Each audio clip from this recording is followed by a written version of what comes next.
आशाताई, तर पुन्हा एकदा तुम्हा सर्वांचं स्वागत आहे तुमच्या स्वतःच्या हक्काच्या अशा आपल्या ज्ञानप्रबोधिनी यूट्यूब चॅनलमध्ये.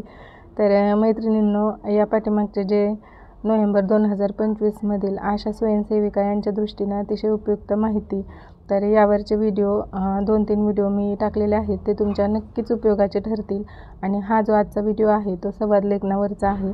आणि कशाप्रकारे आपण आपल्या कार्यक्षेत्रात काम करत असताना कशाप्रकारे संवाद वगैरे तेथील लोकांशी, म्हणजे इलिजिबल कपल असूत, लसीकरण पात्र लाभार्थ्यांचे पालक असूत, किंवा मग किशोरी मुली किंवा स्तनदा गरोदर माता असूत, तर त्यांना कशाप्रकारे संवाद वगैरे साधून आपण आपलं जे काही काम आहे की जे काही आपण सेवा वगैरे देत आहोत, तर त्यांच्यापर्यंत वगैरे त्या कशाप्रकारे पोहोचवायच्या याबाबतचे व्हिडिओ, याबाबतची सर्व माहिती आपण संवाद लेखनामध्ये देत असतो. किंवा हा जो प्रश्न आहे, प्रश्न क्रमांक 8वा, हा आपल्या कामाच्या दृष्टीने देखील अतिशय महत्त्वाचा आहे. त्यामुळे या प्रश्नाकडे केवळ लिहिण्याच्या दृष्टीने विचार न करता व्हिडिओ संपूर्ण व्यवस्थितरित्या पहा. कारण की प्रत्यक्ष कार्य करत असताना आपल्या कार्यक्षेत्रात आपल्या भागातील एखाद्या व्यक्तीला अशा प्रकारचे प्रॉब्लेम वगैरे आले, तर त्यावरती आपण अशा प्रकारे संवाद साधून दिलेला जो संवाद आहे तो साधून त्यांच्या अनेक शंकांचे निरसन करून त्यांना उपलब्ध सेवा पुरवू शकतो. चला तर मग जराही वेळ न घालवता सुरू करू आपण आपला आजचा व्हिडिओ. तर बघा, प्रश्न क्रमांक 8वा, संवाद लेखन एकूण गुण 5. तर कुठल्या टॉपिकवरती आपल्याला संवाद वगैरे लिहायचा आहे, तर बघा,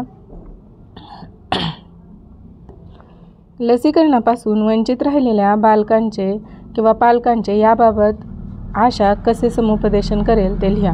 तर आपल्याला काय करायचं आहे की आपल्या भागातील समजा एखादं बालक वगैरे असेल, तर ते लसीकरणापासून वंचित राहिलं असेल, तर त्याला आपण कशाप्रकारे समुपदेशन करू, हे आशा स्वयंसेविका आणि पालक यांच्यामधील संवाद आपल्याला लिहायचा आहे.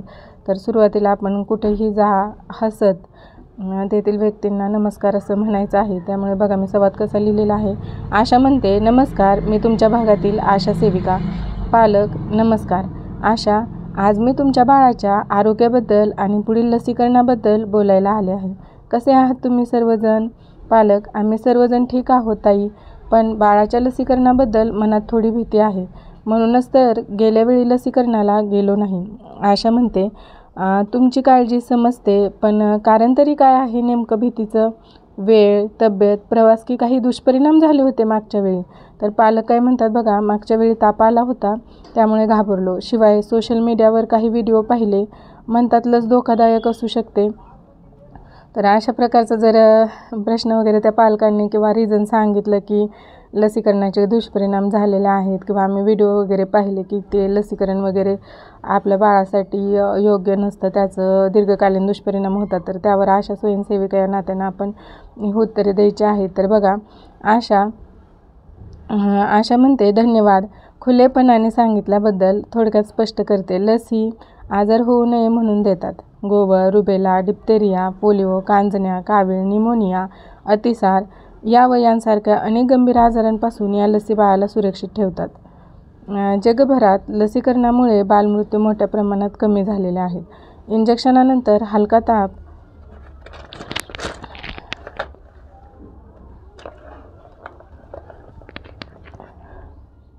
सूज किंवा वेदना काही तासांपासून ते 1-2 दिवसापर्यंत राहू शकतात.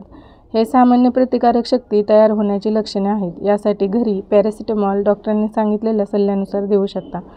थंड पाण्याची पट्टी लावू शकता. गंभीर असे दुष्परिणाम हे दुर्मिळच असतात आणि त्यावर उपकेंद्रात उपचारही करतात. तर अशा प्रकारे आपण त्यांना सांगायचं आहे की हे जे काही म्हणजे किरकोळ दुष्परिणाम तुम्हाला दिसत आहे, तर ते किरकोळ आहेत. किंवा एखादा जर गंभीर दुष्परिणाम वगैरे झाला, तर त्यासाठी आपल्या उपकेंद्रामध्ये आपले CHO वगैरे असतात, किंवा NM ताई आणि आपल्या संदर्भ सेवा देखील आहेत. तिथे MO वगैरे देखील PSCला असतात, तर त्यांना आपण ते दाखवू शकतो. तर आणि जे काही गंभीर दुष्परिणाम आहेत तर ते किरकोळच आहेत, तर तशा प्रकारचे दुष्परिणाम काही होताना दिसत नाहीत. तर पालक, मग ताई आता उशीर झाला का? काळजी पण वाटत आहे. आशा ताई, अजिबात नाही, जिथून डोस चुकले आहेत तिथून पुढचे डोस तुम्हाला MPC कार्ड पाहून दिले जातील, काळजी करू नका. म्हणजे आपण त्यांना समजून सांगायचं आहे की आता जरी तुमचे डोस चुकले असले तरी जे चुकलेले डोस वगैरे आहेत ते तुमचे कार्ड पाहून व्यवस्थितरित्या तुम्हाला ते दिले जातील. पालक, वेळन कामामुळे उपकेंद्रात पोहोचणं कठीण जातं. आशाताई आपल्या गावातच महिन्यात म्हणजे PSCला मग आपण त्यांना सांगायचं आहे की PSCला वगैरे जाण्याची तुम्हाला गरज नाही. तर आपल्या गावातील जे काही आपल्या गावात जे काही लसीकरण होत असेल तर त्या सत्राचा दिनांक वगैरे त्यांना आपण सांगायचं आहे. तर आशाताई बघा, आपल्या गावातच महिन्यातील पहिल्या व तिसऱ्या शुक्रवारी असे 2 सत्रात लसीकरण होते आणि मीही तुमच्यासोबत असेल त्यावेळी. तर पालक बघा, पण ताई लसीकरणाचे काही दुष्परिणाम तर होणार नाहीत ना?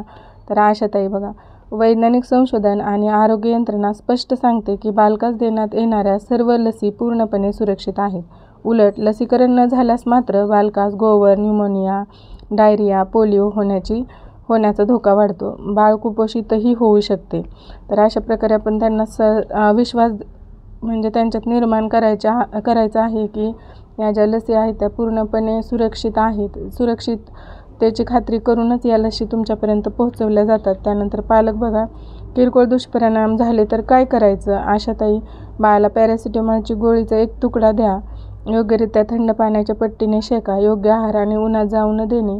जास्त दिवस जर ताप राहिला 2 दिवसापेक्षा अधिक तर मात्र संदर्भ सेवा दिल्या जातात. तर पालक बघा, ठीक आहे ताई, आम्ही आता लसीकरण सत्राला बाळाला घेऊन नक्की येऊ. तर आशाताई छान निर्णय. शेवटी आपल्या बाळाचं आरोग्य आपल्याच हातात असतं. काहीही प्रश्न मनात आल्यास किंवा लसीकरणाबाबत अडचण आल्यास मला फोन करून विचारू शकता. पालक धन्यवाद ताई. तर अशा प्रकारचा सुंदर संवाद तुम्ही लिहू शकता आणि त्यांच्या मनातील लसीकरणाची भीती दूर करून ते जे काही लसीकरणापासून वंचित राहिलेलं बाळ आहे तर त्याला लसीकरणाच्या प्रवाहात आणू शकता. व्हिडिओ आवडल्यास नक्की लाईक करा ताई. धन्यवाद.